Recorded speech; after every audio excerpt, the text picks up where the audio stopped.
So maybe you're one of those insurance producers who doesn't really know exactly how to get to the next level. Your wheels are spinning. You're not really understanding exactly what to go after, how to write bigger accounts, how to get more signed broker of record letters. If that's you, I really feel like this podcast episode is going to help you out. Today on this podcast episode, I am interviewing one of my past clients. His name is Guffy Wright. Guffy is absolutely killing it. I can't wait for you to actually hear his story about what he's doing, what he's going after, and how he has created his book of business and has gotten up to this point to about $2.5 million of commission. And so if you're interested in hearing about how a producer goes from about 700 grand up to 2.5 million in commission in just a few years, stay tuned.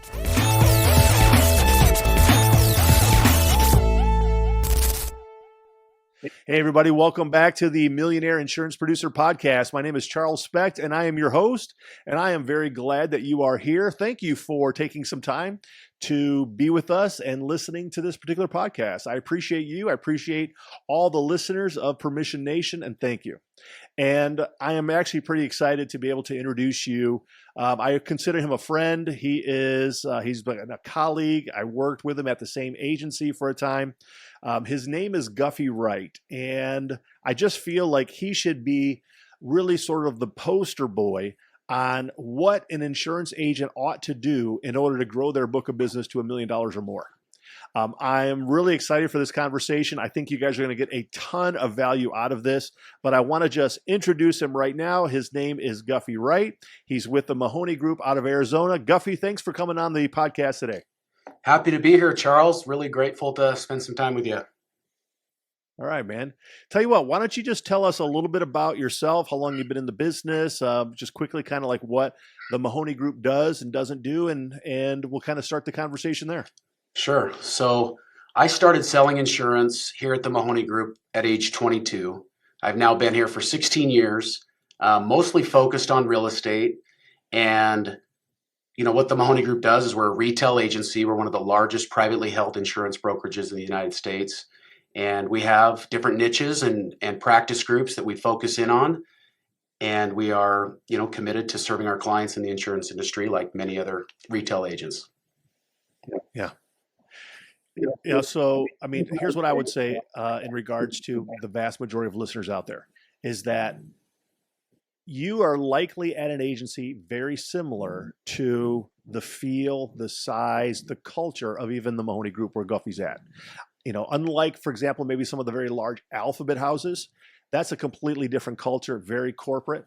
I would suspect that you would probably fit really well into an agency that's very similar to like what Guffy's at. And Guffy would probably fit very similar to where you're at. I want you just to understand that so that you can see that people, producers who are at small, medium-sized agencies can build a very large book of business, that you don't have to work for one of the very large alphabet houses to make it happen.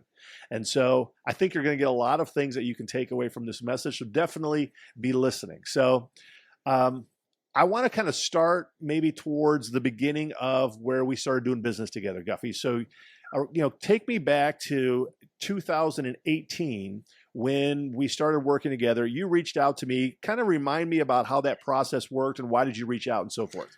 Sure. So when I reached out to you, the book of business was around 700,000, and I had been around 600 to 700 for 5 years in a row. Was feeling stagnant. Really wanted to hear an outside voice. Like I had mentioned, I have only worked for the Mahoney Group in this capacity in commercial insurance sales. And so I was really looking for help in different ways to reach my goal. I had made a goal to cross over $1 million in a 3-year time period. You were talking about signed broker of record letters. I had recently lost an account on a signed broker of record letter. I thought, man, I don't know. I didn't really believe that that was the best way to do business at the time, especially in my industry, which is heavily real estate. But what you said and your messaging, you know, resonated with me. So I thought, let's see what this guy's all about. And that's when I reached out to you on LinkedIn. Yeah. Awesome.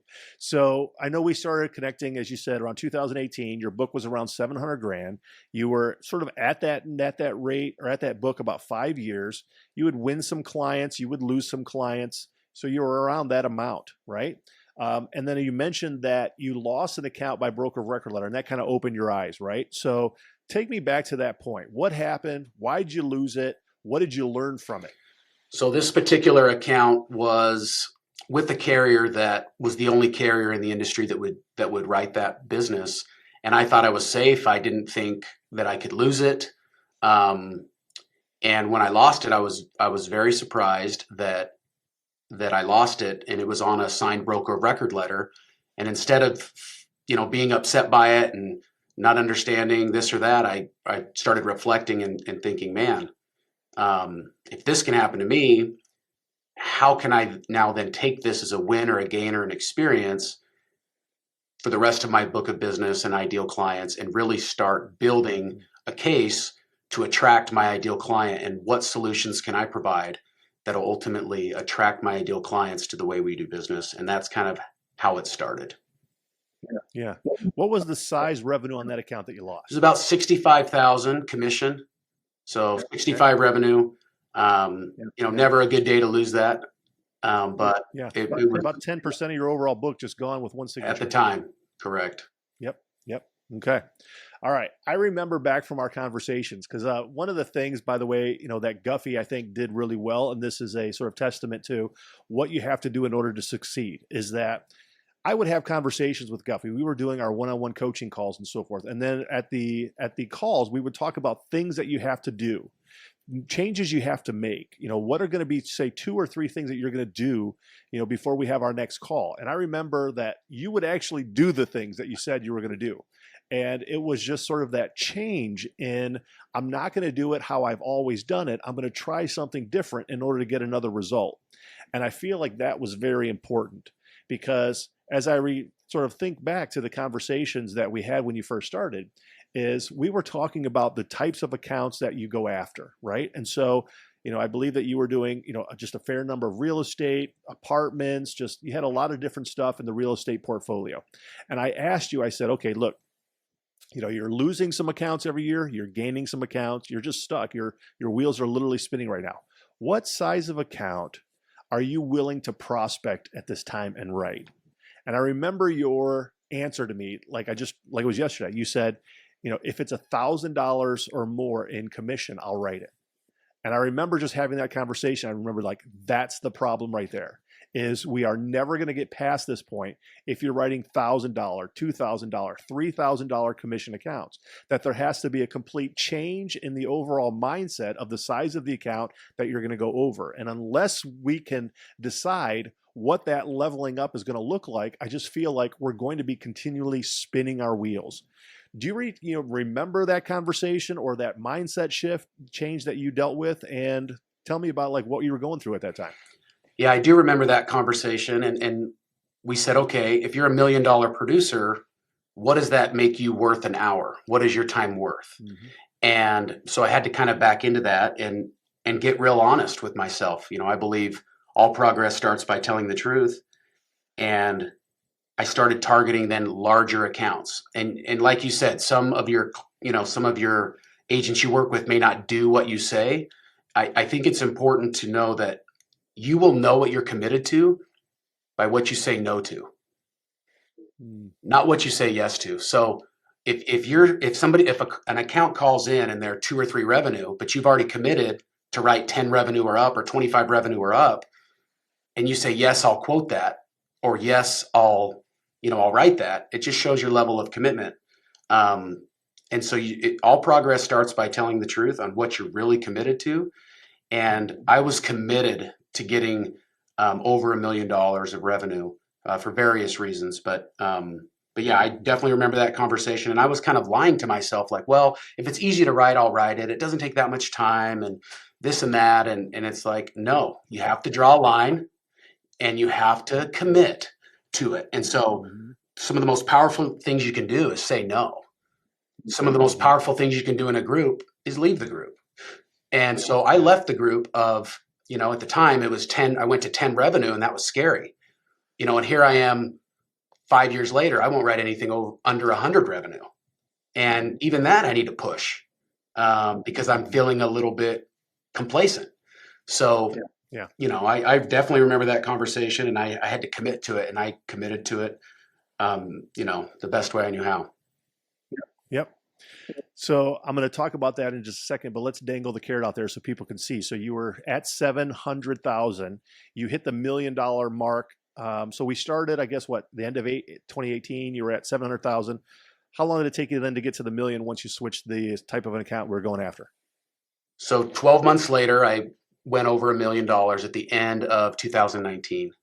Into 2019. Correct. And your book's at what right now? Around 2.5. 2.5. And you hit the $2 million commission level at what year? 2022. So you went from $1 million in 2019 to $2 million in 2022. Correct. Okay. And ain't no way you were getting there at $1,000 of revenue per account, right? I mean, it wasn't going to happen. Nope. Part of also the conversation I remember having with you, Guffy, is, and again, well done, because this changed everything in your life. It was up here. There was no difference. I remember, like, you didn't even change the industry that you were going after. You didn't even change like the type of insurance policies you were selling. You changed the size of the account. And I remember like telling you, it's like, look, you need to go back and just sort of look in the mirror, have some conversations with yourself, come back and like figure out what really is the size of account that you want to write going forward. And I mean, I didn't check my notes to see if I wrote it down, but I actually remember you saying $50,000. I really would want to only work on accounts that are $50,000 of commission and going forward.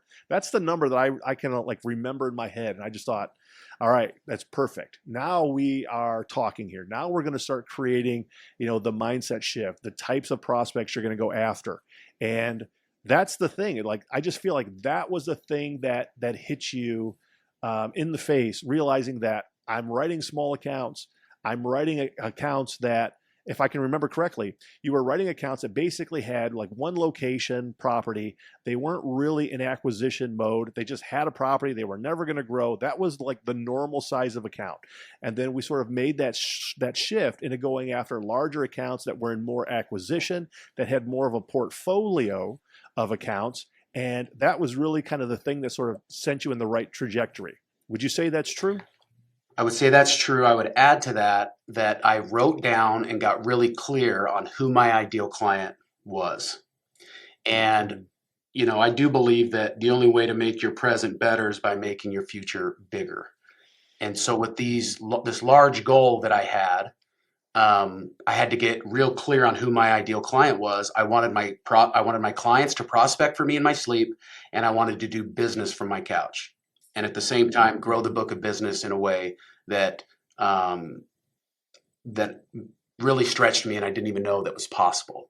As soon as I established those big goals, the path to get there actually got really clear, because there are 1,000 ways to grow your book of business by 10%. But to double your book of business, there may only be one or two ways to do that. Mm-hmm. And so, yes, I did. I said, okay, here's my minimum revenue. But then I wrote down the type of client. Who is my ideal client? Got really clear about that in specific. Committed to them in their industry, and then also committed to the insurance industry and building value adds and how to make their life, better. And then just stayed consistent with it.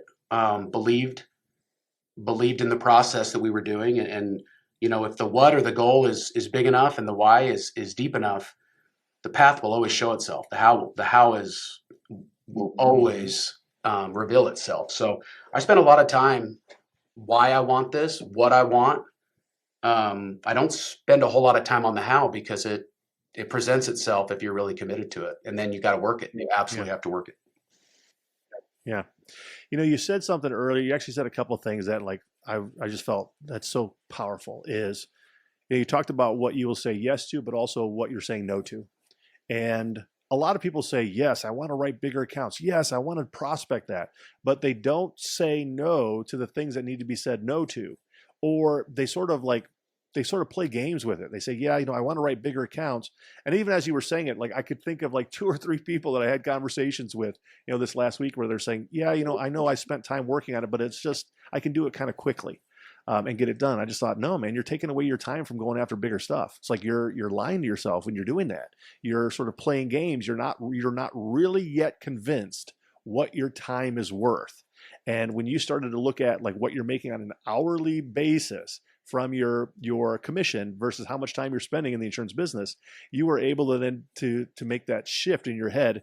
This is what I say yes to. This is what I say no to. And that, I just feel like that overall, because like you were completely decided, you had made that decision. That was the main thing that really, I think, kind of like made the shift, so that you're able to go from 700 grand of a book of business to now 2.5 million in what, 5 years, five and a half years. That's a huge jump. It's a huge jump. Yeah, and you really did help me with the mindset, Charles, and that's something that, I don't think would have been possible without you. So I really, really appreciate your coaching on that. If you're listening out there right now, sometimes when I hear a bigger goal or when I want to do something, you start thinking, okay, what do I have to do differently? And I would say that's a good question, but that's probably the second best question. The first question is, what do I need to remove, or what do I need to say no to now? And every time you give up something or sacrifice something for a deeper why, you will free up your time, and you will absolutely focus more on your bigger goal. I mean, what you focus on is going to expand. When you're buying a car, Charles, you probably, when you bought your Lamborghini, you probably saw Lamborghinis everywhere on the street, right? Or when you're buying a Tesla or a Honda Accord, you see that car everywhere. And I think there's some truth and some science behind that what you focus on expands. And, everyone says the most finite resource is our time. I'm not so sure. I think it's your attention. What you decide to focus on, what you put your attention to, you connect that to your why. I think it'll really, really help, you as you accomplish your goals. And I always say, if your why doesn't make you cry, then your why sucks. And here at the Mahoney Group, at least I can say, I have the ability and the opportunity here to chase my dreams, pursue my dreams, while protecting the dreams of others.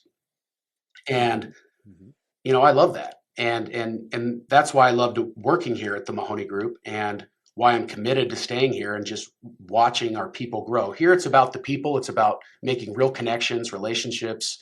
We don't just talk about it. I mean, as you know, we are really committed to our people, and that includes our ideal client. Yeah.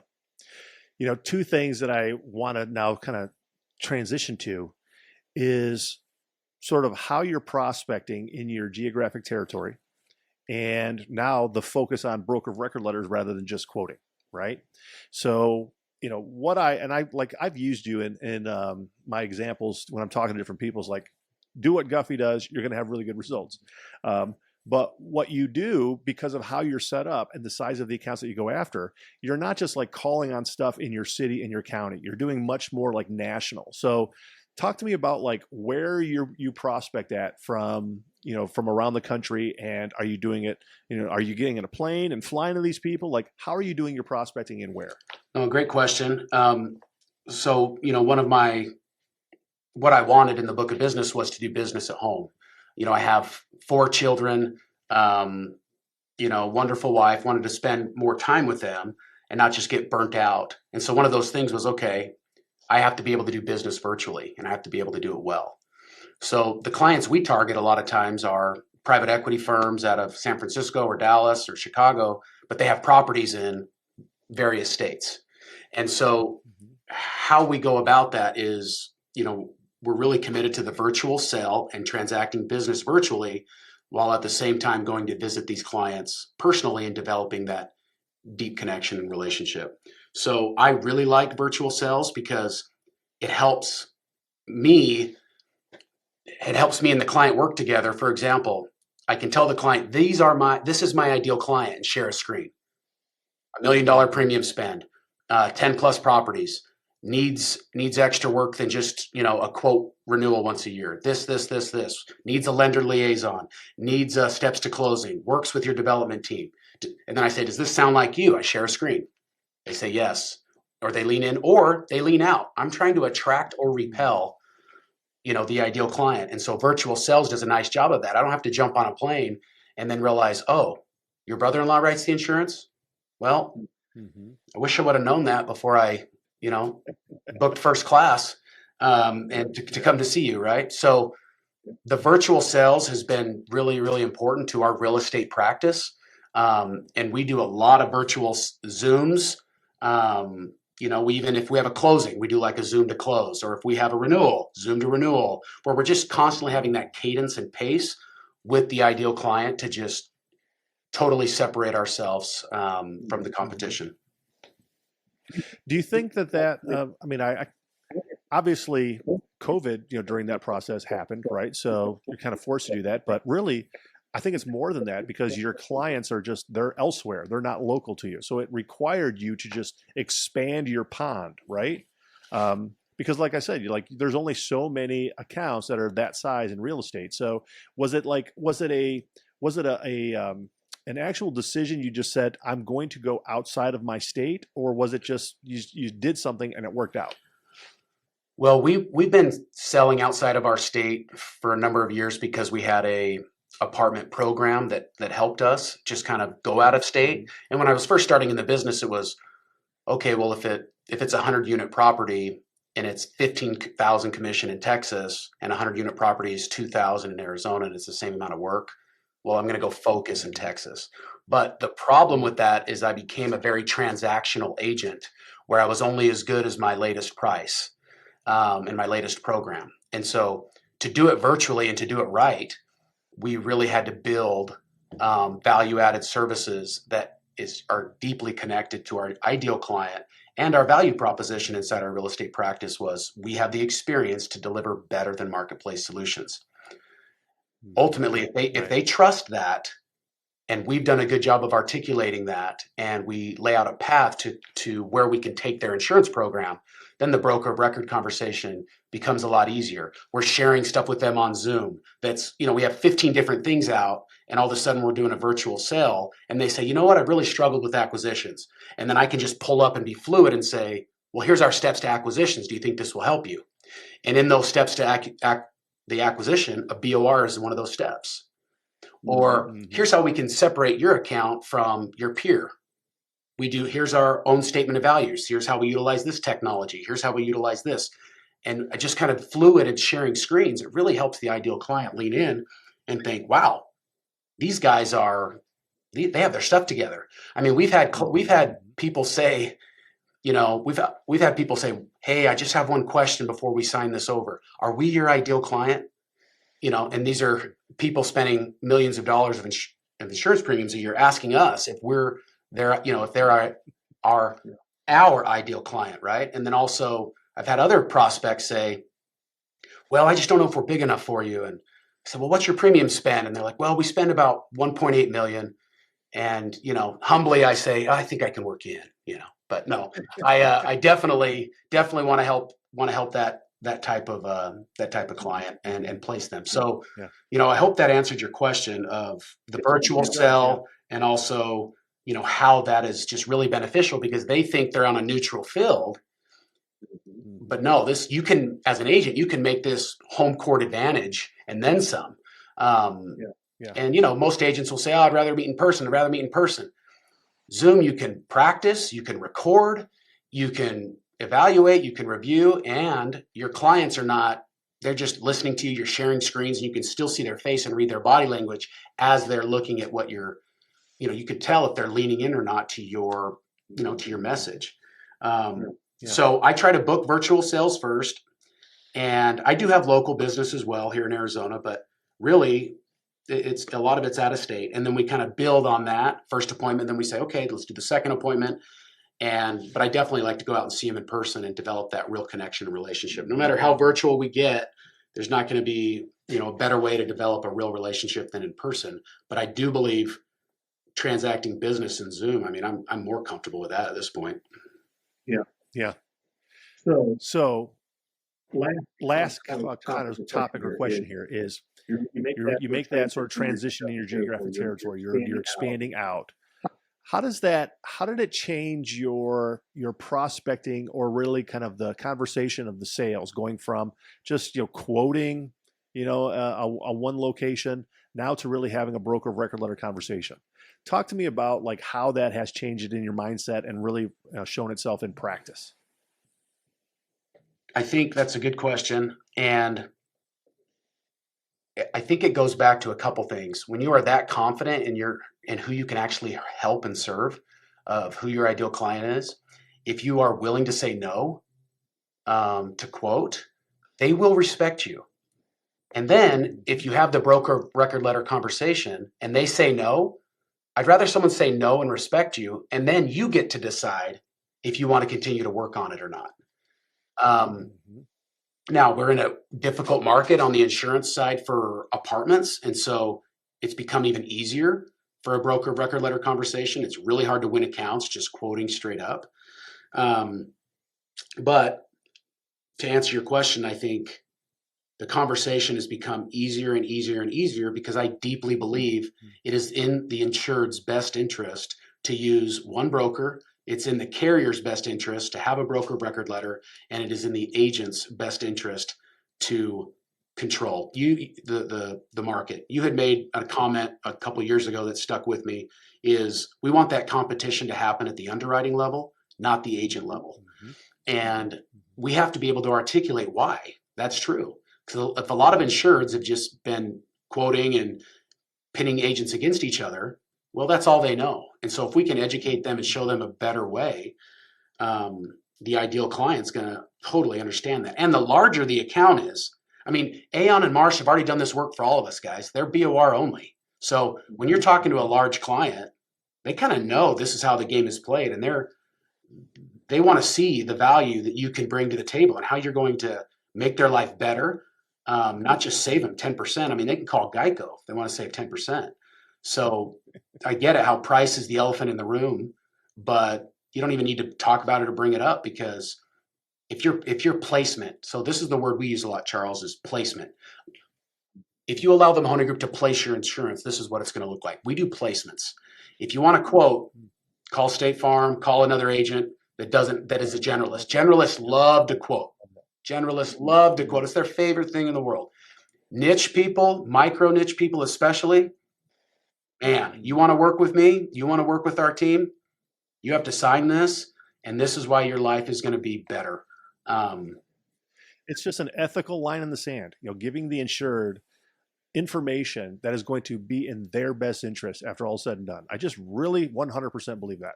I do. yeah, and there's some agents that have done it poorly and maybe given a bad taste in the mouth, and that's the agent not showing or articulating, what they're doing. But Mhm. those are on smaller accounts, and if you really want to increase your book of business, I don't know how you do it without targeting broker record letters. I mean, I'd love to hear another way. It just goes back to my earlier point. If you want to double your book of business, or grow in a major way, there's really typically only two or three ways to do that. If you want to grow your book by 10%, I mean, go join the other 40,000 independent agents and just either work harder or do what you've always done. Yeah. Yeah. Real quick, just a percentage. What percentage do you think now, when you're getting a new client, is via a broker record letter through placement rather than just a quoting process?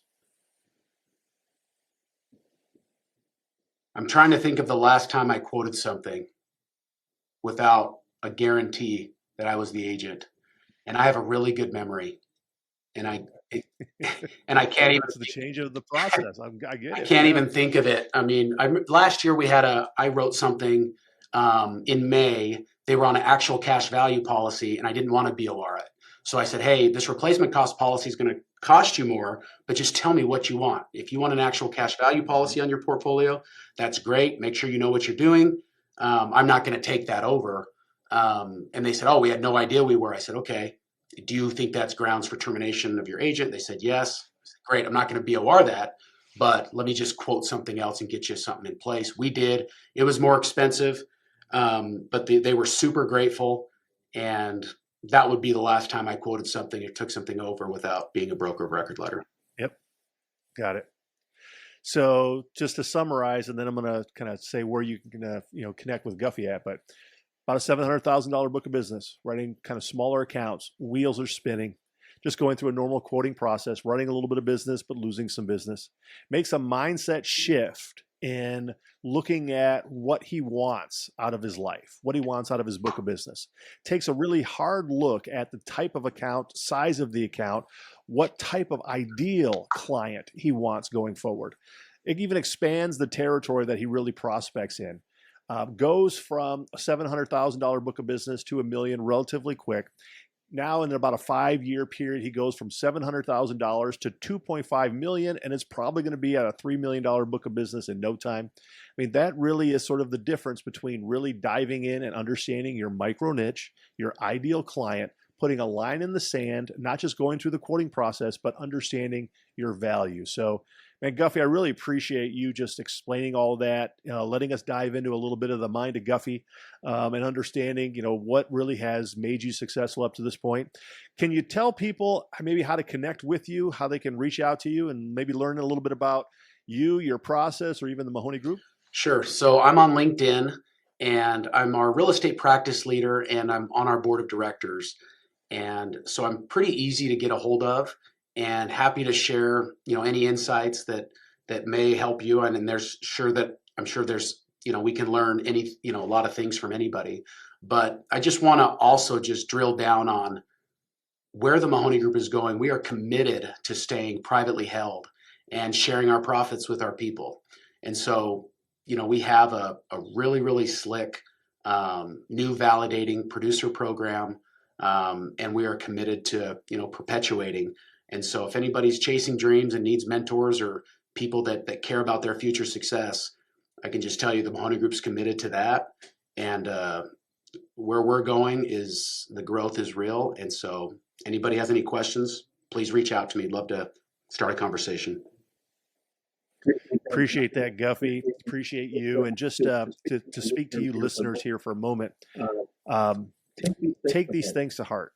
What was just said, what is the basic primary message of what we've been talking about here? And then ask yourself, how can you replicate that into your own career? What sort of decisions do you have to make from the top down about the types of accounts you're going after, the size of the account, your ideal prospect, what you will or will not say yes to or no to, what you will work on, what you will not work on? I want you just to maybe even start with one main thing.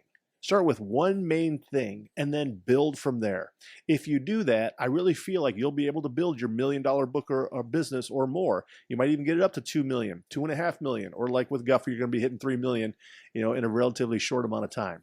But Guffy, again, thanks for coming on. Really appreciate you. And everybody, thanks for listening. My name is Charles Specht. I am the host of the Millionaire Insurance Producer Podcast, where I teach and train insurance agents just like Guffy and just like you how to build a $1 million or more book of business through signed broker of record letters. This is the Millionaire Insurance Producer Podcast.